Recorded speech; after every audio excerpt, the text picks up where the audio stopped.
Thank you. Thank you very much, everyone. It's a great honour to be part of this conference and to have the chance to present to you today on Ambridge Parish Council, which I claim is not so much a ship of state as a leaking kayak paddling down the Am. As we'll be talking about conduct in public life, let me begin by declaring my interests. I'm the editor of an online weekly newspaper, the Ambridge Observer, which is proud to be the unofficial sister paper to the Borchester Echo. And my paper is also inspired by my experiences as a parish councillor in a Warwickshire village that's much bigger than Ambridge, that shares many of its issues. And in fact, could I just ask, are there any parish councillors, former parish councillors here? Yes, so excellent, public servants. I hope your councils are better run than Ambridge, I'm sure they are.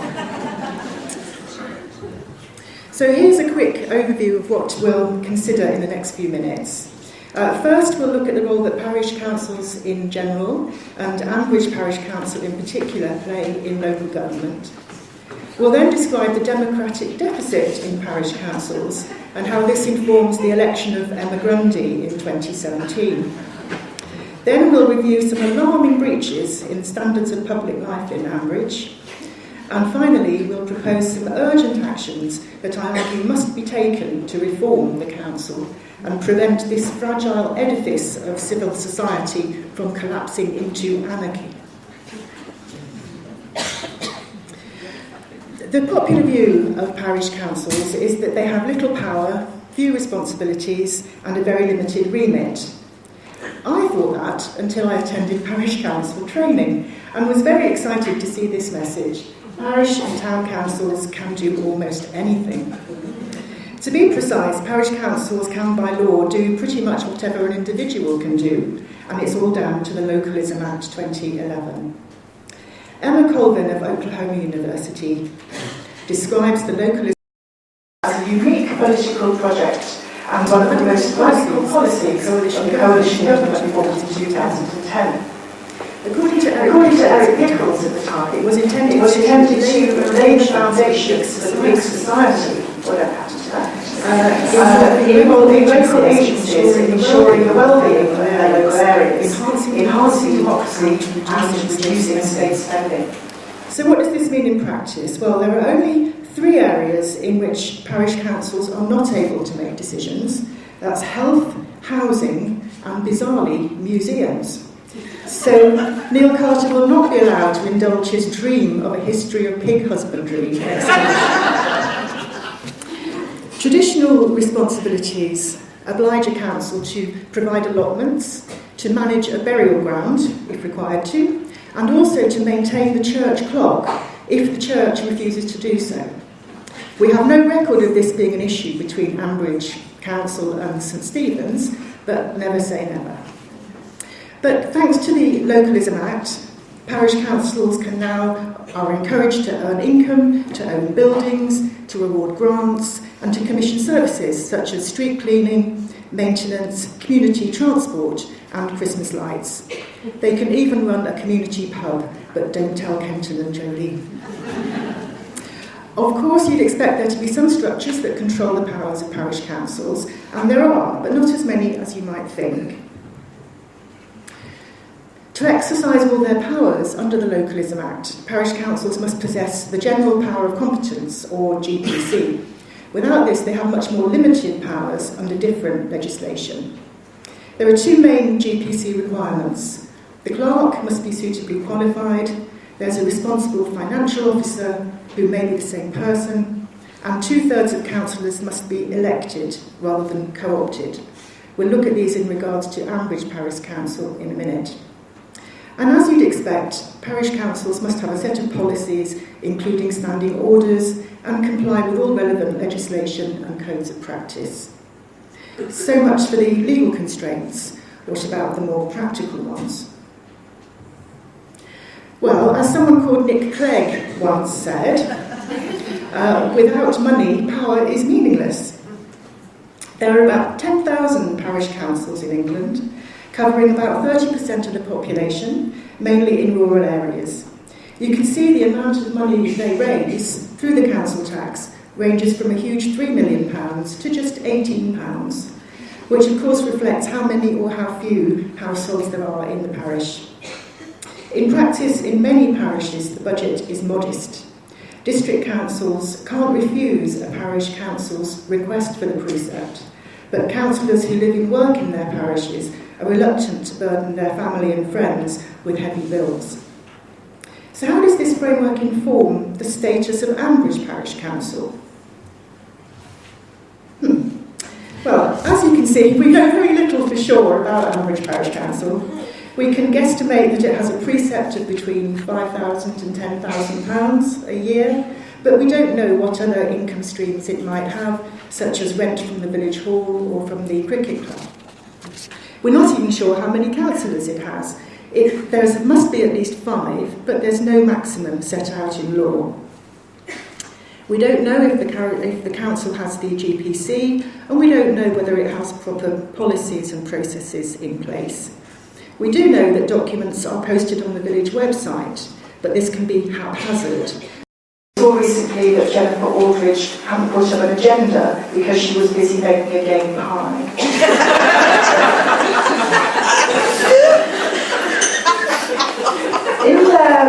So let's look more closely then at the key figure in any parish council, that's the clerk. The modern clerk must be an employee of the council, but is in effect the boss. The clerk holds the key to the council's ability to operate the GPC by holding one or 2 formal qualifications. The clerk is the council's legal advisor, maybe financial officer, and needs many other skills. So what do we know about the clerk of Ambridge Parish Council? We know that Jim Lloyd is a man of intellect, principles and passions. But do we know that he's fully fit and qualified to be a clerk? I would say serious questions need to be asked about this. What we do know, though, is that like clerks all over England, Jim Lloyd is under pressure. In their study of community engagement, Joni Willett and Joe Cruxton of Exeter University identify serious issues facing parish councils. These include low election turnouts, shortage of candidates, the perception that councillors are pale, male and stale, the view that councillors are NIMBYs who resist change and fail to represent their diverse communities. So at a time when the workload of parish councils is going up and their budgets are under strain, there are fewer people willing to commit to stand for office. We can only suppose that as clerk, Jim would be acutely aware of these pressures and would be keen to make Ambridge Council more representative. This would explain why he decided to support Emma Grundy when she expressed a wish to join the council.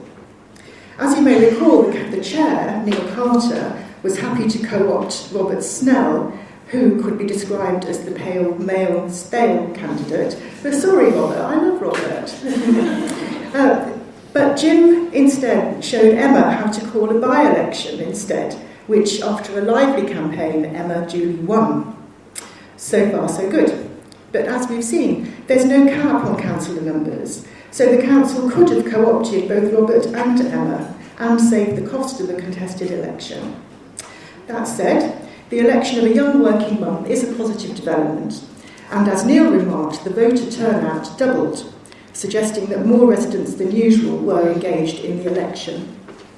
So let's have a look at Councillor Grundy's campaigning record. We can see that Emma's taken a lively interest in village issues since being elected.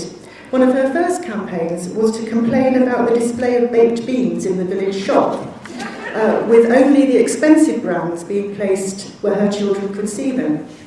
This is an issue that would only matter to a low-income family, showing how Emma brings a wider perspective to the role. The toxic spill at Home Farm has also been an issue for Emma, showing that she's not afraid to confront landowners such as Brian Aldridge. And more recently, we saw her tackle Justin Elliott about closing a public footpath. Though it must be said that she was distracted when he offered to show her around the home that she and Ed were buying from him. And this unfortunately brings us onto a major issue with the governance of Ambridge Parish Council, conflicts of interest. Members of the audience who work in the public sector will already be well aware of the Nolan principles, so I present them here just for reference. I must apologise for the illustration, Susan Carter helped me prepare this. So let's move on swiftly to the Code of Conduct, and in particular what it has to say about conflicts of interest. As you can see, parish councillors need to be aware of two kinds of interests that they must declare: disclosable pecuniary interests, or DPIs, and non-pecuniary interests.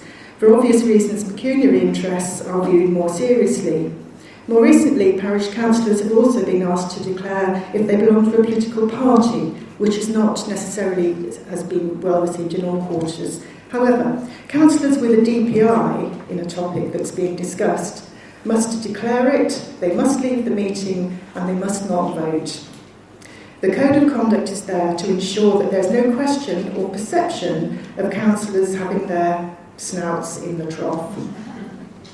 Unfortunately, in Ambridge Parish Council, this perception is impossible to avoid. The main issue, as you'll know, is that the chair, Neil Carter, is directly employed by Justin Elliott, one of the parish's main landowners and employers. His daughter, Councillor Grundy, and her husband are buying an affordable home from Mr. Elliott, and Ed works for Mr. Elliott from time to time. In practice, this means that councillors Carter and Grundy would have to leave meetings at which anything to do with Mr. Elliott, his property or businesses is discussed. And if, as happens quite often, the meeting is poorly attended, that could mean that the meeting would be without its chair and inquirate for large chunks of the agenda, resulting in a paralysed council. We know that Neil and Emma are aware of this because after passionately campaigning for affordable housing before she joined the council, Emma was shocked to find that after the election she had to stop. Once we look at the wider social networks of Councillor Carter and Grundy, we can see that conflicts of interest pop up everywhere and are probably inevitable given a parish the size of Ambridge with only one or two large employers. We can also see how these conflicts can spill over into bitterness and poor behaviour. You'll recall that Councillor Grundy was barred from the ball for a row with Mick Grundy.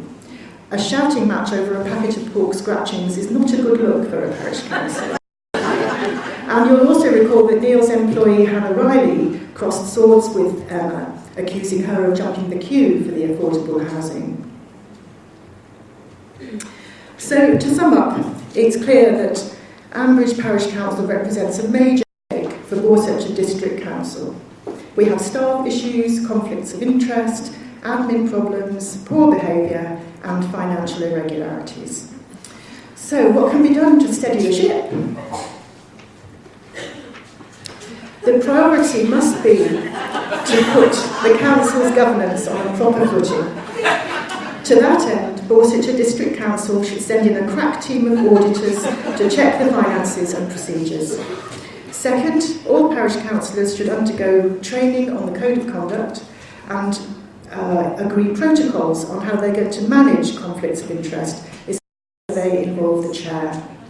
Last but not least, I propose that the parish council approach Anthea Jennings to take over from Jim Laurel as chair. Justin Elliott's formidable PA would quickly be able to master the training to give the council the GPC, and she'd take all the paperwork in her stride. The clerk has no vote in meetings, so there'd be no conflict of interest. And in fact, Miss Jennings could be a very effective link between the council and the parish's biggest landowning interest. So as we've also seen, another important aim must be to get more Ambridge residents involved in the parish council. Ambridge could follow the example of other councils in setting up a youth forum, whose members could represent their peers, have a say in debates, and help with projects such as social media. Putting the Button sisters in charge of the council Facebook page would be a bold and progressive move. And of course the council could offer outreach involving youngsters who've lost their way, such as Eddie Argiter. Bulletin Crux identified better use of digital technology as a way of helping councils engage more effectively with residents. So I proposed the launch of an Ambridge Parish Council app, which would be an opportunity to involve residents such as Tom and Natasha Archer. Young, tech-savvy entrepreneurs might be only too pleased to give something back. They could even fund the app to promote their farm-in-a-box retail empire. So that concludes my analysis of the parlour state of Ambridge Parish Council. I would just add that in preparing my paper, I found that parish councils appear to be very under-researched, and this seems to be a missed opportunity given the crucial role they're now expected to play in the political and civic infrastructure. So over to you, colleagues. Thank you.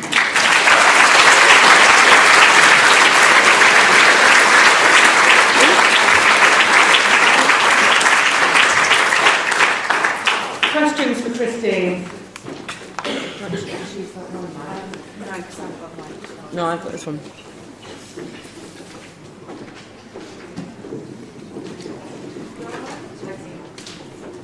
I have a problem with your recommendation of Anthea.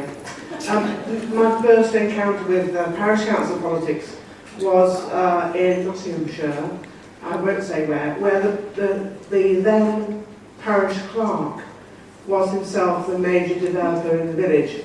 And it was only by dint of political campaign to get rid of him and get an impartial clerk that the democracy was able to prosper. So Anthea isn't a good mix, I don't think. I can see where you're saying that. That must have been quite worrying. But I think the personality of Anthea is such that she would stand for no nonsense. I think she'd take this very seriously and act impartially. That's what I'd hope, anyway. Thank you. How about Annabelle Shrivner? Get her off BL and get her as the parish clerk. Anyone? Yeah? No? Geraldine, yes, Geraldine. Kathy, she's got plenty of time on her hands. Anyone but Jim, really? Hi, I was curious about your figures to do with parish council, because I live in a community which has slightly less than 200 households, and we're informed that we're a parish meeting, not a parish council. And I think we could choose to be a parish council, so presumably Ambridge has done so. Yeah. But the other thing is, I discovered that the clerk to the parish council wasn't impartial, and I needed to make a formal complaint about that person, but there was no system with which to do so.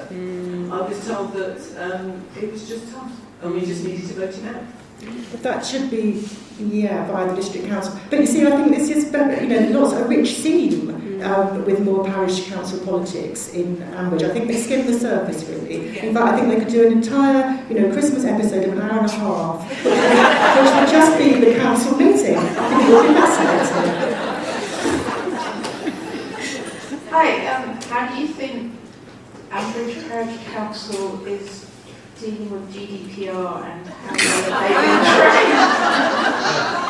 I believe Jim has a pile of papers this high, and then with his piano music and Alistair's veterinary bills and that kind of thing, I suspect it's rather remiss. Yeah. So we have a rich vein of form of interest in spatial planning, where, so if you're watching at the moment in Australia, Claire Astbury, hello, I know she'll want me to ask, why is there no Ambridge neighbourhood plan? This is an excellent question, and I was going to mention that. They don't seem to have got their act together with the neighbourhood plan, and they're running out of time because the rules change quite soon, the planning framework's changing again. They've missed out on that. They've also missed out on an emergency plan, which is something that I was partly responsible for in our parish. And particularly in the light of the flood, you'd think they'd be all over a very detailed emergency plan, but they don't seem to have one of those either, really. And it's Jim, as clerk, who's responsible really for kind of galvanising that and getting the councils to do it, but it doesn't seem to be his thing. I live in Wales, and years ago, I was a community council clerk. They don't call it parish there. No, I recognise none of those things, legal advice and all that. They didn't seem to expect me to do anything with it. Should they have it read? I should have found it. Is the community still there, or is it under a dump? I'm not sure how it works in Wales. I think it's a genuine issue, though, that clerks have been expected to become more professional. They're employed, they're county council employees, but they're not necessarily given the resources and the budgets and the training to be up to speed with everything that the local property developers are doing, or businesses are doing, or polluters are doing. I certainly was not an employee. No. You weren't an employee, no. There was somebody, but... I just wanted to say, I think that I really like to talk because in Northumberland, the parish councils are really quite powerful. Like my parish council has built affordable housing through a separate community interest trust. It runs the nursery, it runs lots of stuff, and I have a feeling that the scriptwriters are still on the older model without realising some of the stuff that parish councils can now do. I mean, everything in the village is run by the parish council. Yeah, very good. I think that's right, yeah. Hello. I'm sorry, in Defence of Wales, I'm the Welsh Community Councillor, because we don't have parish councils, we have community councils. And there's an umbrella organisation called One Voice Wales, which provides a huge amount of support, and it's the lack of absence of the county councillor I find strange, because every community council I've been involved with, half the meetings taken up with the county councillor's report, and the community council work with the county council far closely than Ambridge ever does. I think that, particularly on planning issues, yeah. and something like the new development for housing is that would be classed as a major development and be called in. Yes, So I know. I wonder if that's because the county councillor is a party political position and perhaps they're a bit concerned about getting too close to that. Not in Pembrokeshire, okay. One thing I would say, though, is that in response to an earlier question, the paper I quoted, Willett and Cruxon from Exeter University, they did a lot of research at the Cornwall show, asking people what they thought about parish councillors, and a lot of people said they got their impression of parish councillors from the archers. Wowzers. Back. Really enjoyed that, Christine. Thank you. And I particularly like the idea of the youth forum. Yes. But I think we might have to wait a little while for Molly Button, because when I was in Louisiana 2 weeks ago, I heard on the radio station over there that she's actually involved in the ballet company at Baton Rouge at the moment. Well, Molly gets about, but she could do it remotely. You know, it's online. That's I'm sure very she could, true. you know. So we should explain that in the Button sisters, it is accepted by us all that they are radical feminist activists. So forthcoming Headlam 2020 paper on moon cups in the village shop is about the Buttons. So they did vandalise Rob's car, but I have just created an entire backstory for them as proper riot girls, proper rad femme. So, you know. Bunting thieves. What? Bunting thieves. Oh! Bunting thieves, indeed. Whilst we're on the subject of village meetings, there never seems to be a parochial church council meeting either. That's Neil as well, isn't it? That's true, and that would be Neil as well, or Alan would probably convene that.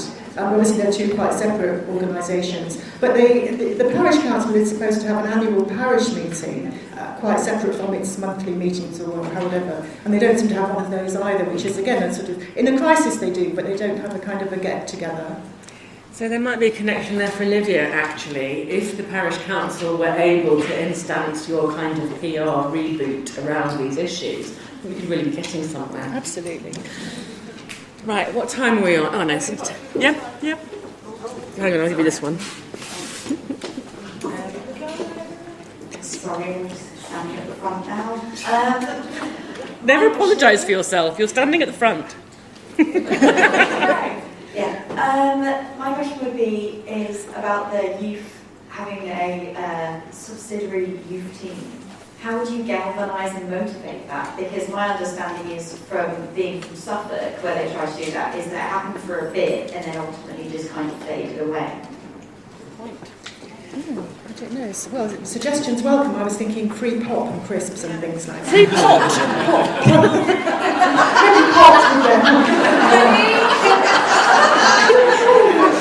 So Freddie Podger providing the snacks.